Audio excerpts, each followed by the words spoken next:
పరిశుద్ధ గ్రంథంలో నుండి విలాపవాక్యముల గ్రంథం, మనందరికి తెలిసిన లేఖన భాగం.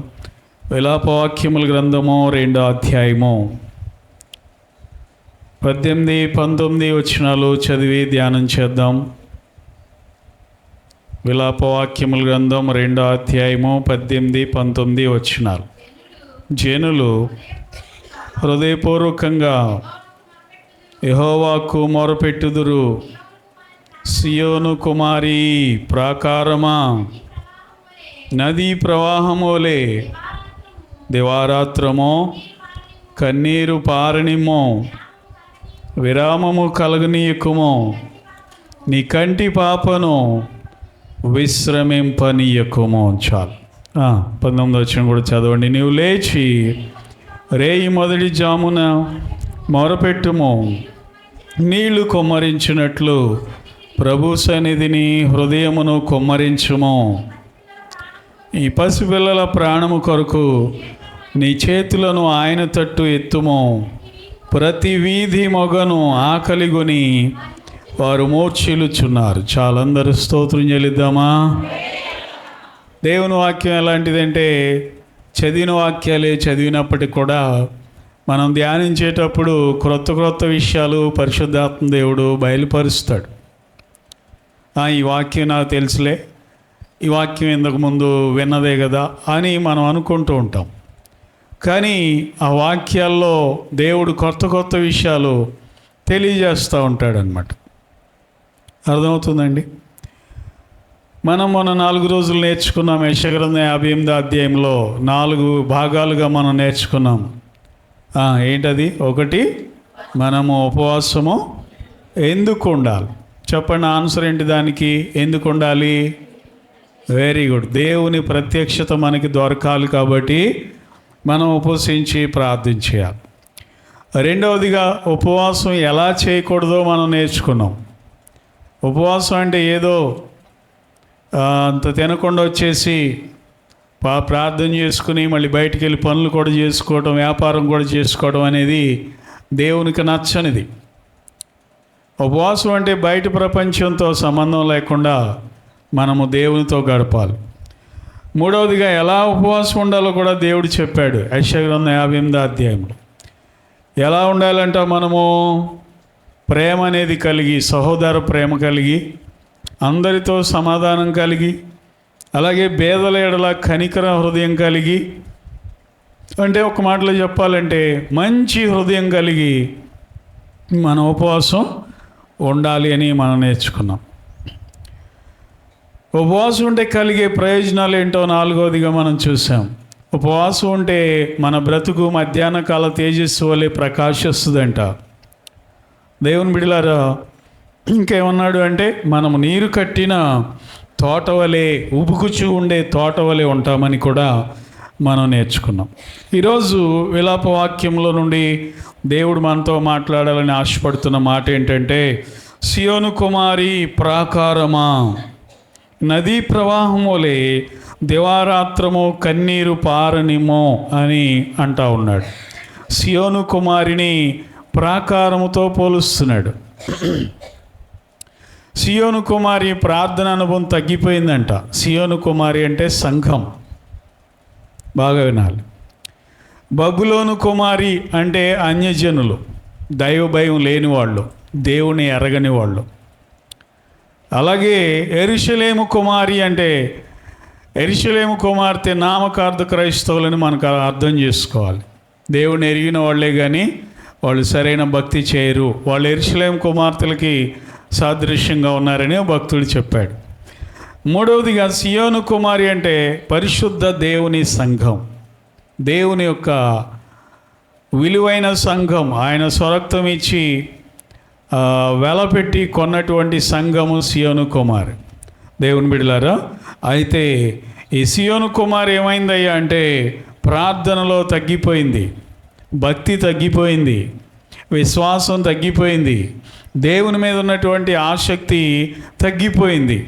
ఈ సియోను కుమార్తెని అంటాడు దేవుడు, ఒకప్పుడు నువ్వు బంగారం వలె ఉన్నావు, ఇప్పుడు ఎందుకని వన్నె తగ్గిపోయింది నీలో? ఒకప్పుడు నీ కుమారులు బంగారం వంటి వారు, ఇప్పుడు ఎందుకని మట్టి పాత్రలు వంటి వారు అయిపోయారు అని 4వ అధ్యాయంలో అంటాడు దేవుడు. విలాపవాక్యముల గ్రంథమే 4వ అధ్యాయం చూడండి, మొదటి వచనం చదవండి అమ్మా. బంగారం ఎట్లు మందగిలినది, మేలిమి బంగారము ఎట్లు మార్చబడినది, ప్రతి వీధి మొగను ప్రతిష్ఠితమైన రాళ్ళు పారవేయబడి ఉన్నవి. మేలిమి బంగారముతో పోల్చదగిన సియోను ప్రియకుమారులు ఎట్లు కుమ్మరి చేసిన మంటి కుండలుగా ఎంచబడుచున్నారు. నక్కలైనను చన్నిచ్చి తమ పిల్లలకు పాలిచ్చును. నా జనుల కుమారి ఎడారిలోని ఉష్ణ పక్షుల వలె క్రూరురాలాయను. దేవునికి స్తోత్రం కలుగునుగాక. హల్లెలూయా. కాబట్టి దేవుని బిడ్డలారా, సియోను కుమారిని దేవుడు మేలిమి బంగారముతో పోల్చాడు. అంటే ఈరోజు సంఘము ప్రకాశించే మేలిమి బంగారం వలె ఉండాలంట, కానీ వన్నె తగ్గిపోయే సంఘంలాగా ఉండకూడదు. అర్థమవుతుందా?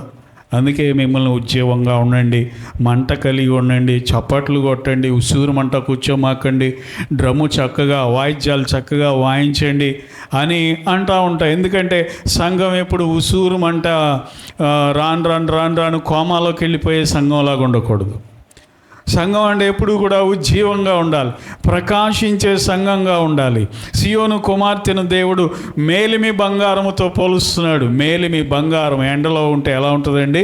ప్రకాశిస్తూ ఉంటుంది. కానీ వన్నె తగ్గిందనుకోండి, ఆ బంగారానికి వన్నె తగ్గితే అది ప్రకాశించదు. సో వన్నె తగ్గడం అంటే ఏంటంటే ప్రార్థనలో తగ్గిపోవటం, ఉపవాసంలో తగ్గిపోవటం. వన్నె తగ్గడం అంటే మన భక్తి రాను మసకబారిపోవడం, మన భక్తిలో రోజు రోజుకి క్షీణించిపోవడము వన్నె తగ్గడం అంటే. కానీ మనం అలా ఉండకూడదు. రోజు రోజుకి మేలిమి బంగారము మెరిసినట్లుగా, ప్రకాశించినట్లుగా నిరంతరము మనము ప్రకాశించే వారముగా ఉందముగాక. హల్లెలూయా. అర్థమైపోతుంది, వాళ్ళ మొక్కలు చూడగానే అర్థమైపోతుంది భక్తిలో వర్ధిల్లేవారు, ఎదిగేవారు ఎలా ఉంటారు, భక్తిలో దినదినము ఆసక్తిగా ఇంకా ముందుకెళ్ళే వాళ్ళు ఎలా ఉంటారనేది అర్థమైపోతుంది కొంతమందిని చూడగానే. కొంతమంది ఏం వెళ్తాంలే ప్రార్థనకి, ఏం ఉపవాసం ఉంటాంలే, ఏం ప్రార్థన చేస్తాంలే, ఉపవాసం ఎన్నాళ్ళు ఉంటాంలే అని డేలా పడిపోయి అదొక రకమైన నీరసం వచ్చేసి ఉన్న ఆసక్తి అంతా కూడా పోతుంది. కొంతమంది అలా కాదు, వాళ్ళు ఎప్పుడు దేవుని మందిరానికి వచ్చినా వాళ్ళల్లో నూతనమైన అనుభవం కనబడుతుంది, నూతనమైనటువంటి ఆసక్తి అనేది కనబడుతుంది. అరే వీళ్ళు ఎప్పుడు రాలేదు మందిరానికి, వాళ్ళే వచ్చారా ఏంటి, ఎంత ఆసక్తిగా ఉన్నారు అన్నట్టుగా కనబడుతుంది వాళ్ళని చూస్తే. సో మనం కూడా అలా ఉండాలి, ఆసక్తి కలిగి ఉండాలి, ప్రార్థనలో మెరవాలి, భక్తిలో మెరవాలి. దేవుని బిడ్డ, మన ఉపవాస అనుభవంలో ఎప్పుడు కూడా మనము ప్రకాశించేవారు ఉండాలని దేవుడు కోరుకుంటా ఉన్నాడు. స్తోత్రం చెల్లిద్దామా? హల్లెలూయా.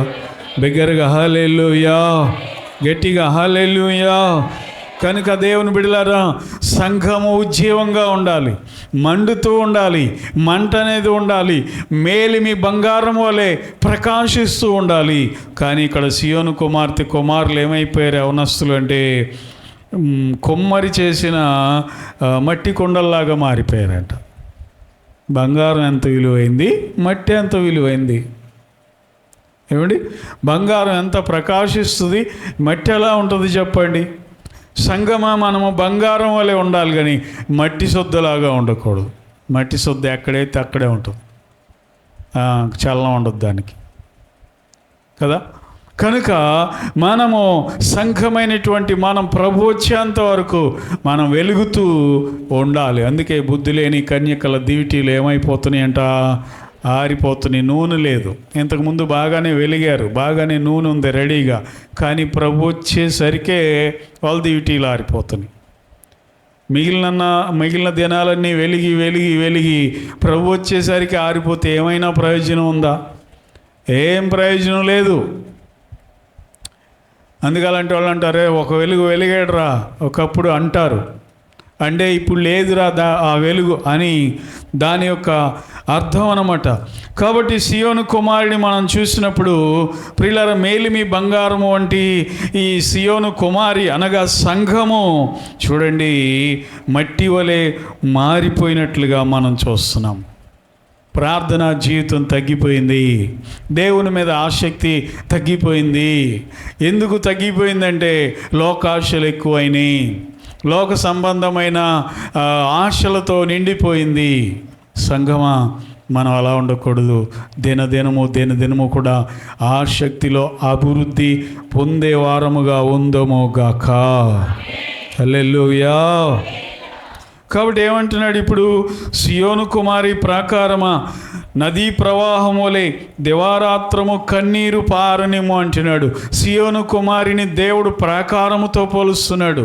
ప్రాకారం, కాంపౌండ్ వాల్, మన ఇంటి చుట్టూ కాంపౌండ్ వాల్ చూడండి. ఇప్పుడు ఈ చర్చికి మన చర్చికి కాంపౌండ్ వాల్ ఉంది. కానీ ఆ రోజుల్లో ప్రాకారం అంటే ఏంటంటే పెద్ద ఎత్తైన కోటలు అన్నమాట. ఎత్తైన కోటలు. ప్రాకారం అంటే వెడల్పైనటువంటి కోట గోడలు. అదవుతుంది. ఎంత వెడల్పు ఉంటాయి అంటే ఆ కోట గోడలు. మనం కట్టే ప్రహరీ గోడ మహా అయితే ఒక 6 అంగుళాలు, ఇంకా తగ్గించి కట్టేస్తున్నారు, 4 అంగుళాలు కడతారు. కానీ ఆ రోజుల్లో ప్రాకారం యొక్క వెడల్పు, ఇదిగో ఈ చర్చి వెడల్పు ఎంత ఉందో సుమారుగా కొంచెం తగ్గొచ్చేమో, అంత వెడల్పైన ఎత్తైనటువంటి ప్రాకారములు కట్టేవాళ్ళంట. ఎందుకంటే ప్రాకారం అనేది ఆ పట్టణాన్ని కాపాడుతున్నట్లుగా మనం చూస్తున్నాం. హల్లెలూయా. కాబట్టి నీ ప్రార్థన అనేది నీ కుటుంబానికి, దేవుని బిడ్డ, నీ ఉద్యోగానికి, నీ వ్యాపారానికి, లేదా నీ కలిగి ఉన్నటువంటి ఆస్తి అంతటికి ప్రాకారం లాంటిదంట ప్రార్థన. అర్థమవుతుందా? నువ్వు చేసే ప్రార్థన నీ పిల్లలకు భద్రత అనేది ఇస్తుందంట. ప్రాకారం లేకపోతే ఏమవుతుందంట? సామెతల గ్రంథము 25వ అధ్యాయము 28వ వచనం చూడండి. సామెతల గ్రంథం 25వ అధ్యాయం 28వ వచనం చదవండి.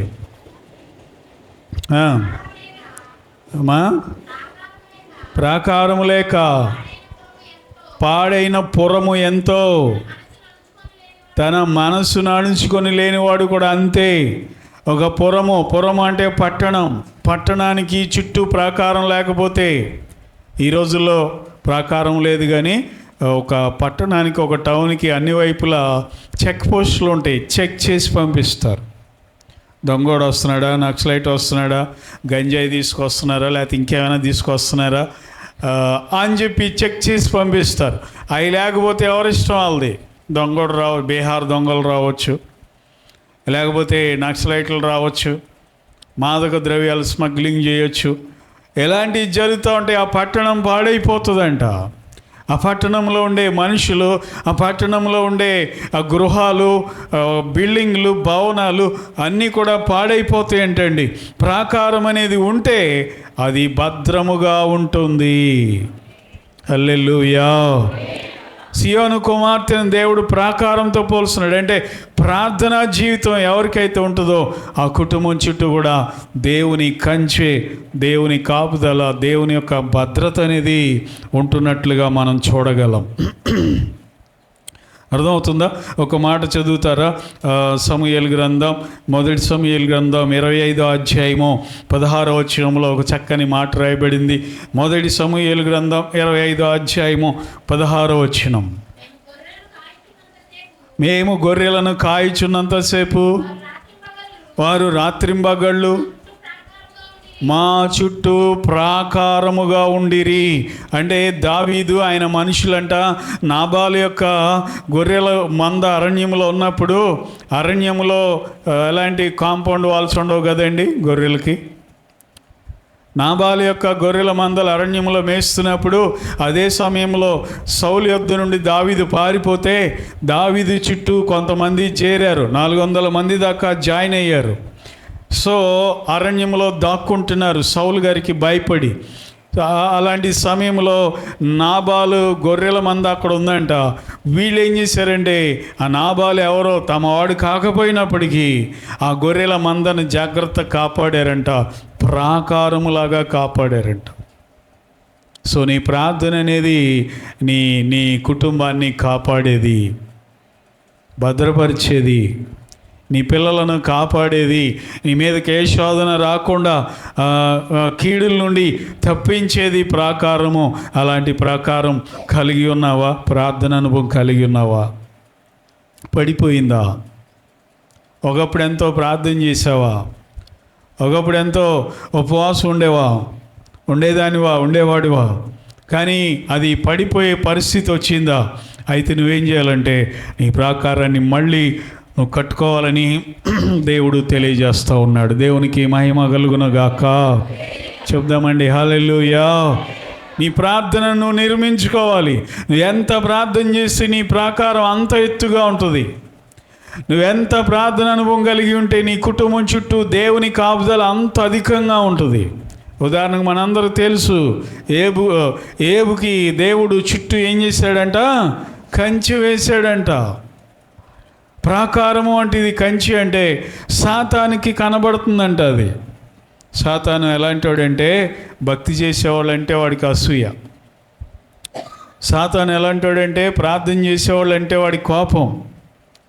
నీతిగా బ్రతికేవాళ్ళంటే సాతాను కోపం. అందుకే వాళ్ళని ఎలాగోలా నీతిలో నుండి పడద్రోయాలని, భక్తిలో నుండి కిందకు లాగేయాలని, వారి జీవితాలు పాడు చేయాలని, వారి కుటుంబాలను నాశనం చేయాలని సాతాను ఎప్పుడు కూడా తిరుగుతూ ఉంటాడు. అందుకే దేవుడు అడిగాడుగా సాతాన్ని, ఏమని? సాతాను నువ్వు ఎక్కడ నుండి వచ్చావు అంటే ఏమన్నాడు? నేను రావులపాడు నుండి వచ్చా అన్నాడా? లేకపోతే విజయవాడ నుండి వచ్చా అన్నాడా? భూమి మీద అంట. భూమి మీద ఒక దేశం పేరు చెప్పలే వాడు, ఒక రాష్ట్రం పేరు చెప్పలా. నేను ఆంధ్రప్రదేశ్ నుండి వచ్చాను చెప్పట్లా వాడు. భూమి మీద అంటే భూమి అంతా వాడిదే. వాడి ఇష్టం ఎక్కడైనా తిరుగుతాడు. సాతానికి హద్దు లేదు, వాడికి లిమిట్ లేదు. సాతాను తిరగకూడని చోటు అంటే ఏమీ లేదు. ఇప్పుడు తిరుపతి దేవస్థానం ఉందనుకోండి, నో ఫ్లై జోన్ అని పెడతారు. అంటే అక్కడ విమానాలు తిరగకూడదు తిరుపతి దేవస్థానం పైన, ఎందుకంటే సేఫ్టీ కోసం నో ఫ్లై జోన్ అంటారు. కాబట్టి ఏ విమానం కూడా అటు వెళ్ళకూడదు, ఎందుకంటే ఆ దేవస్థానం అంత జాగ్రత్త కాపాడుతారు. కొన్ని నో ఫ్లై జోన్స్ ఉంటాయి ఈ భూమి మీద, ఈ ప్రాంతంలో విమానం ఎగరడానికి వీల్లేదు అని పెడతారు. సాతానికి అలాంటిది ఏమి లేదు, నో ఫ్లై జోన్లు ఏమి లేవు సాతానికి. వాడు ఎక్కడైనా తిరగచ్చు, తిరుగుతాడు. వాడి పని ఏంటంటే ఇటు అటు తిరగటం. సంఘంలో ఎవరు దేవుళ్ళు ఎదుగుతున్నారా, ఎవరు ప్రార్థన బాగా చేస్తున్నారా, ఎవరు ఉపవాసాలు ఉంటున్నారా, వాళ్ళని ఏదో ఒక నష్టం కలిగించాలి, వాళ్ళని ఏదో ఒక రకంగా పాడు చేయాలి, వాళ్ళకి ఏదో ఒక లాస్ కలిగించాలని సాతాను తిరుగుతూ ఉంటాడు భూమి మీద అటు ఇటు. దేవునికి మహిమ కలుగునుగాక. హల్లెలూయా. కనుక దేవుడు అడిగినప్పుడు ఆ సాతాను అంటున్నాడు భూమి మీద అటు ఇటు తిరుగుతూ. అప్పుడు దేవుడు అంటాడు, నా సేవకుడైన యోబు సంగతి నీవు ఆలోచించావా? అంటే ఏబు గారి నా సేవకుడైన ఏబు దగ్గరికి ఎప్పుడైనా వెళ్ళావా అంటలా దేవుడు. ఆడు వెళ్తాడని దేవుడు తెలుసుగా, వెళ్ళి ఉంటాడని దేవుడు తెలుసు. నా సేవకుడని ఏబు సంగతి ఆలోచించావంటే నేను ఎప్పుడు ఆయన ఇంటికి వెళ్ళలేదే అంటలా వీడు. అంటే దాని అర్థం ఏంటి? ఆల్రెడీ వెళ్ళా. ఎందుకు వెళ్ళాడు ఏబు గారింటికి? చుట్టం చూపుకెళ్ళాడా? మరి ఎందుకు వెళ్ళాడు చెప్పండి, మాట్లాడండి. ఎందుకు వెళ్ళాడు? అసూయతో వెళ్ళాడు, ఆ కుటుంబాన్ని నాశనం చేద్దామని. చొప్పనాతోడు అనమాట సాతాను. చొప్పనాతోడు. వాడి బుద్ధే చొప్పనాతి బుద్ధి. ఎవరు భక్తులు ఉన్నారా, ఎవరు పరిశుద్ధులు ఉన్నారా, ఎవరు నీతిమంతులు ఉన్నారా, వాళ్ళని ఏదో రకంగా పాడు చేద్దామని వాడు కొంపలమ్మడి తిరిగే రకం అనమాట వాడు. ఎవరు? మాట్లాడినమ్మా. చర్చిలోకి వస్తాడా రాడా? ఏంటో రాడా? వస్తాడా? చర్చిలోకి వస్తాడా? రాడా? ఏదన్నా ఒకటి చెప్పండి మర్యాదగా. అటు ఇటు చెప్పమా అండి. వస్తాడంటే ఏమంటాడో, రాడంటే ఏమంటాడో. వస్తాడా రాడా? రాడు. మరి నిద్రపోతున్నారే, మరి వాళ్ళ మీద ఎక్కింది ఎవరు? వాళ్ళ భుజాల మీద కూర్చునేది ఎవడనమాట? మరి సాతానే. చర్చిలో కూడా వస్తాడు అనుకుంటున్నారు. యేసు ప్రభు దగ్గరికి వచ్చాడు ఆడు మామూలుడు కాదు. ఈ మాటలు నాడు గోడ బయట తల ఉంచుకుని వింటూ ఉంటాడు నా మాటలు. నా గురించి ఎట్లా చెప్తున్నాడు ఈ పాస్టర్ అని. యేసు ప్రభు దగ్గరికే వెళ్ళాడు వాడు. ప్రభువా, నువ్వు దేవుని కుమారుడు అయితే ఎక్కడి నుండి దూకు అంటున్నాడు వెళ్ళి. ఎందుకు రాడు? వాడు ఎక్కడికైనా వస్తాడు, మందిరంలో కూడా వస్తాడు. దేవునికి మహిమ కలుగునుగాక. హల్లెలూయా, హల్లెలూయా. కాబట్టి పరిశుద్ధాత్మ దేవుడు వచ్చాడంట మందిరానికి. సైతాన్ కూడా వచ్చాడు. సైతాన్, నువ్వెందుకు వచ్చావు? నువ్వెందుకు వచ్చావు చెప్పు అంటున్నాడంట. నేనెందుకు రాడండి? నా బిడ్డలు వచ్చారు మందిరానికి, పాటలు పాడుతున్నారు, ఆరాధిస్తున్నారు, ప్రార్థన చేస్తున్నారు అంటే వీడు అంటాడు నా పిల్లలు కూడా వచ్చారు, నా ముద్దు బిడ్డలు కూడా వచ్చారు. ఎవరు నీ ముద్దు బిడ్డలు అంటే? అదిగో గోడకు అనుకున్న ఇద్దరు పొట్ల వాళ్ళందరూ ఎవరు అనుకున్నా? నా బిడ్డలు అంట. అంటే వాళ్ళ పిల్లలను కూడా పంపిస్తాడనమాట. ఎక్కడికి? పాస్ గారు తెగ ఎగురుతున్నాడు, ఉద్యోగం ఉండమంటున్నాడు, బాగా మంటగా ఉండమంటున్నాడు, చప్పట్లు కొట్టమంటున్నాడు, ప్రార్థన బాగా చేయమంటున్నాడు. కాబట్టి మీరు కూడా వెళ్ళండి, ఆ మధ్యలో అక్కడక్కడ కూర్చొని ఏం చేస్తారు? వాళ్ళు ఏమో ప్రార్థన చేస్తుంటే మీరేమో నిద్రపోయి ఆ నిద్ర వాళ్ళకు కూడా అనరేమా అంటించండి అంటాడు. దేవునికి స్తోత్రం కలుగునుగాక. మా కుర్చీలో కూర్చునే వాళ్ళ జాగ్రత్త, మీరందరూ దేవుని బిడ్డలే. ఏంటి ఆడికి చోటు ఇమ్మకండి. ఎవరికి? అపాధికి చోటు ఇమ్మకండి. ఇచ్చారా ఆడు ఊపుతాడు. కొంప తీసి పడేరు కుర్చీలో నుండి లేనిపోంది. కాబట్టి దేవుని బిడ్డలారా, యోబు యొక్క ప్రార్థన ఆయన కుటుంబానికి, ఆయన ఆస్తికి, ఆయన పిల్లలకి, ఆయన పశువులకి, గాడిదలకి, ఒంటెలకి పెద్ద ప్రాకారంలాగా ఉంది ఆయన ప్రార్థన. కాబట్టి సియోను కుమారి అంటే నీవే, మనమే, నేనే, దేవుని సంఘమా, మనము ప్రార్థించాలి. నీ పిల్లలకు ప్రాకారం నువ్వే. నీ పిల్లలను పోగొట్టుకుంటే నువ్వే బాధ్యుడివి. లోకంలో కలిసిపోయారంటే వాళ్ళు, నువ్వే బాధ్యురాలువి. కాబట్టి సాతానికి దొరకకూడదు, వాళ్ళు అపవాదికి దొరకకూడదు. అందుకే నువ్వేం చేయాలంటే ప్రార్థన ద్వారా నీ కుటుంబాన్ని, నీ పిల్లలను భద్రపరచుకోవాలి. శత్రువుకు దొరకకుండా నిన్ను నువ్వు కాపాడుకునే వ్యక్తిగా ఉండాలని దేవుడు చూస్తూ ఉన్నాడు. దేవునికి స్తోత్రం కలుగునుగాక. చెబుదామండి హల్లెలూయా. కాబట్టి ప్రాకారము వలె దావీదు ఆయన సైన్యము కాపాడారంట నాబాలు యొక్క గొర్రెల మందని. కాబట్టి దావీదు వలె ప్రార్థించి సంఘాన్ని కాపాడేవాళ్ళు కావాలి సంఘంలో. అలాంటి ప్రార్థనా పరులు కావాలి సంఘములో. అలాంటి ఆసక్తి కలిగిన వాళ్ళు కావాలి సంఘములో. దేవుని బిడ్డలైన ప్రాకారం ఉంటే రెండోది శత్రువు భయపడతాడు. 2 సమూయేలు గ్రంథం 5వ అధ్యాయం 17వ వచనం చూడండి. 2 సమూయేలు గ్రంథం 5వ అధ్యాయం 17వ వచనం. జనులు రాజుగా దావీదునకు పట్టాభిషేకము చేసిరని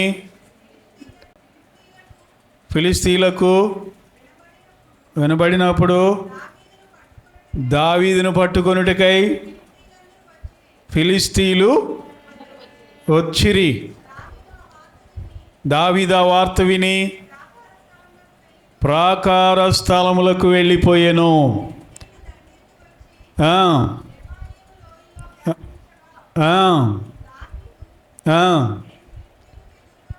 దావీదు ఎక్కడికి వెళ్ళిపోయాడంట? ఫిలిస్తీన్లు వస్తున్నారని ప్రాకారము గల స్థలంలోకి వెళ్ళిపోయారు. అక్కడికైతే రాలేరు శత్రువులు. అది ఉంటే రాలేరు. ప్రాకారం ఉంటే భయం. కాబట్టి నీ జీవితంలో ప్రార్థన ఉంటే అపవాది భయపడతాడు, సాతాను భయపడతాడు.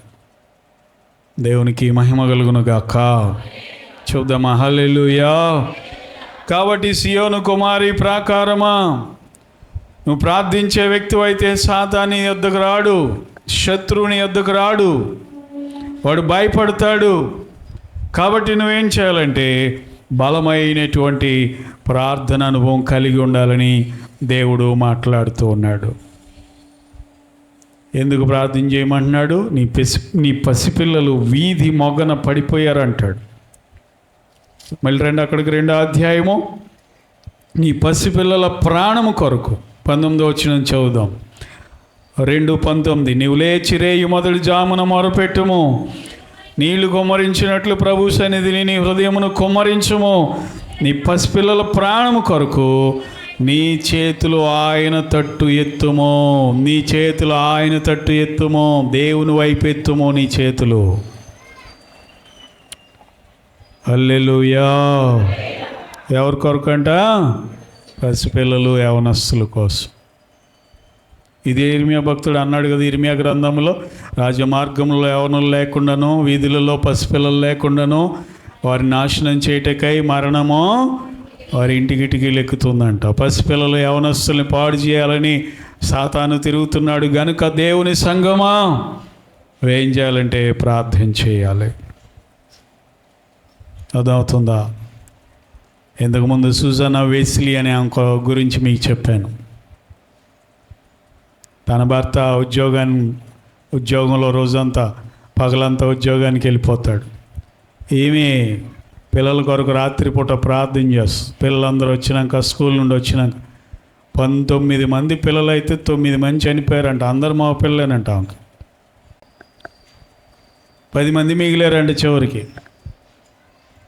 అమ్మ, ఇంతమందిని కన్నా నేను ఎలా పెంచాలి, నా వల్ల కాదని వదిలేయాలి వాళ్ళని. తన భర్త తెచ్చే సంపాదన జాగ్రత్తగా ఖర్చు పెట్టుకుంటూ పిల్లల్ని చక్కగా పెంచుకుంటుంది. రాత్రిపూట ప్రార్థించేదంట. 10 మంది మంచాల దగ్గరికి వెళ్ళి, పిల్లల దగ్గరికి వెళ్ళి వాళ్ళ కాళ్ళ దగ్గర మోకరించి ఒక్కొక్క మంచం దగ్గర ప్రార్థన చేసేదంట. పెద్దవాడు, 2వ వాడు, 3వ వాడు, 4వ వాడు, ఇట్లా.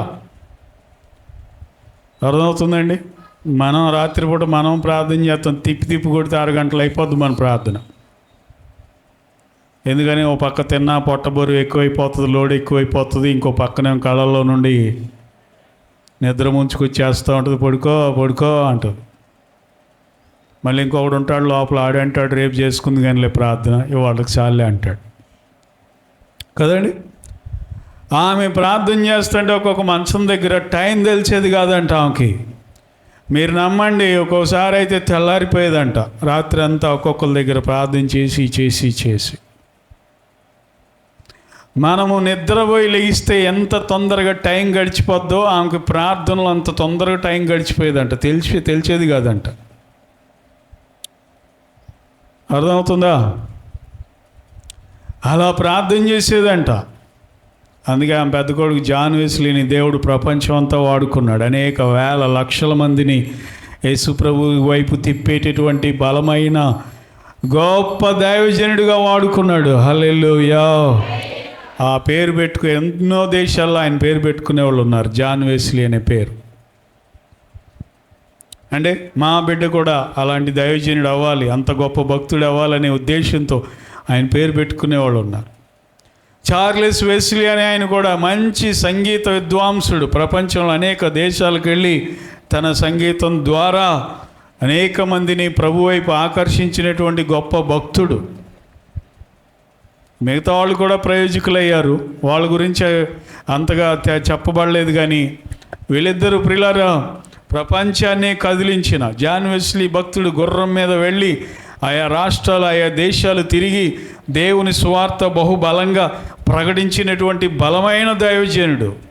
ఆ రోజుల్లో కార్లు ఎక్కడున్నాయి? ఆ రోజుల్లో వాహనాలు ఎక్కడున్నాయి? కారణం ఏంటి అంటే ఆయన తల్లి చేసిన బలమైన ప్రార్థన. ఆమేన్, హల్లెలూయా. ఈనాటి తల్లులు ఉన్నారు 12-1 గంట వరకు ఫోన్లోనే కూర్చుంటారు, రీల్స్ చూసుకుంటా. తిప్పి ఇంకా తరుగుతాయా? ఇంకా చూడాలనిపిస్తుంది. ఈ ఒక్క రీల్ చూసి ఆపేద్దాంలే అనుకుంటారు. మళ్ళీ ఇంకా వెళ్తుంది. దీని తర్వాత ఏముందో. కాబట్టి దేవుని బిడ్డలారా ప్రార్థన చేయండి. ఆ సమయాన్ని దేవుని సన్నిధిలో కేటాయించి. ఆమేన్, హల్లెలూయా. బిగ్గరగా హల్లెలూయా. మా పాస్టర్ గారు 3:30 కల్లా లేచిపోద్ది. ఆమెకున్న వరం అనాలి ఏమనాలో, ఇక నిద్రపోతే తర్వాత ప్రార్థనలోనే ఉంటుంది. తెల్లవారుజాము 3:30 వరకే కరెక్ట్గా టైంకి లేచిపోతుంది. ప్రార్థన చేసుకుంటూ కూర్చుంటాం. నేనన్నా ఒక్కోసారి బద్దకిస్తా కానీ అయితే ఇక నిద్ర పోదామని నిద్ర పట్టదేక. కాబట్టి ఏదో గొప్ప చెప్పట్లేదు కానీ దేవుని బిడ్డలారా, సియోను కుమారి నువ్వు మేలిమి బంగారం వలె ఉండాలి, మందగిలిపోకూడదు. భలే చక్కని మాట అన్నాడు. మళ్ళీ చదవండి ఆ మాట, మళ్ళీ చదవండి. మాట గుర్తుపెట్టేసుకోండి మీరు జీవితం అంతా కూడా. విలాప వాక్యము గ్రంథం 4వ అధ్యాయంలో మేలిమి బంగారము వంటి సియోను కుమారి ఎట్లు మందగిలింది, ఎట్లు మారిపోయింది అంటున్నాడు. 4వ అధ్యాయం 1వ వచనం చదవండి, ముగించేసుకుందాం. బంగారం ఎట్లు మందగిలింది, మేలిమి బంగారము ఎట్లు మార్చబడింది. ప్రతి వీధి మొగను ప్రతిష్ఠితమైన రాళ్ళు పారవేయబడినాయి. ప్రతిష్ఠితమైన రాళ్లతో పోల్చబడింది సియోను కుమార్తె యొక్క పిల్లలు. ప్రతిష్ఠితమైన రాళ్ళు అంటే ముత్యాలు, రత్నాలు. వాళ్ళ పిల్లలు అలాంటి వాళ్ళు అంట. ఎందుకని వాళ్ళు పారవేయబడ్డారని దేవుడు అంటున్నాడు. దేవుని బిడ్డ, కాబట్టి మనం ఆ విధంగా పోయిన మహిమను మళ్ళీ పొందుకోవాలి, పోయిన వెలుగును మళ్ళీ తిరిగి మనం సంపాదించుకోవాలి. ప్రకాశించేవారుగా ఉండాలి, వెలిగేవారుగా ఉండాలి. దేవుని బిడ్డలారా, మనము దేవుని దృష్టిలో మేలిమి బంగారం వలె ఉందమోగాక. హల్లెలూయా. కాబట్టి ఆ విధంగా ప్రార్థించుదాం. దేవుని బిడ్డలారా, ప్రాకారం వలె మన కుటుంబాలను మనం కాపాడుకుందాం, మన బిడ్డలను రక్షించుకుందాం. ప్రభు కొరకు వారిని గొప్ప ప్రయోజకులుగా మనం మార్చుకుందాము. అలాంటి కృపా దేవుడు మనందరికీ అనుగ్రహించునుగాక. ప్రేమమయుడైన మా తండ్రి, మీకు స్తోత్రం చెల్లిస్తున్నాం ప్రభువా. దేవా తండ్రి, నాయనా, ఈ యొక్క 16వ దినమున మీ సన్నిధిలో మేము గడపడానికి మీరు మాకు ఇచ్చిన విలువైన సమయముకై స్తోత్రాలు ప్రభువా. దయగల తండ్రి, సియోను కుమారి మేలిమి బంగారము వంటిది ఎట్లు మందగిలిపోయింది అని అడుగుతున్న దేవుడు. దేవా తండ్రి, ఎట్లు ప్రకాశము తగ్గిపోయింది అని మాట్లాడుతున్న దేవుడు ప్రభువా. మా ప్రార్థన ప్రాకారం లాంటిదని సెలవిచ్చావు తండ్రి. అయినా ప్రాకారం లేకపోతే ఆ పట్టణం ఎలా పాడైపోతుందో, ప్రార్థన లేకపోతే మా జీవితాలు పాడైపోతాయని ఈ ఉదయకాల సమయంలో మరొకసారి మమ్మల్ని హెచ్చరించినందుకు స్తోత్రం చెల్లిస్తున్నాం. చెప్పిన మాటను మీరు దీవించండి ప్రభువా. మంచి నేలను పడిన విత్తనం ఎలాగున తండ్రి 30 అంతలు 60 అంతలు 100 అంతలు ఫలించిందో, అలాగనే ఈ వాక్యం అనే విత్తనం మా హృదయాల్లో కూడా ఫలించినట్లుగా సహాయం చేయమని ప్రార్థిస్తున్నాం. వినడం మాత్రమే కాదు కానీ ఈ వాక్యం ద్వారా మేము పురుగొల్పబడి, బలపరచబడి, రోషము తెచ్చుకొని, పట్టుదల తెచ్చుకొని మీ సన్నిధిలో ప్రార్థించేవారుగా మేమందరం ఉండడానికి మీరు కృప చూపించండి. యేసు నామములో అడుగుచున్నాము తండ్రి. ఆమేన్. ఆమేన్. ఆమేన్.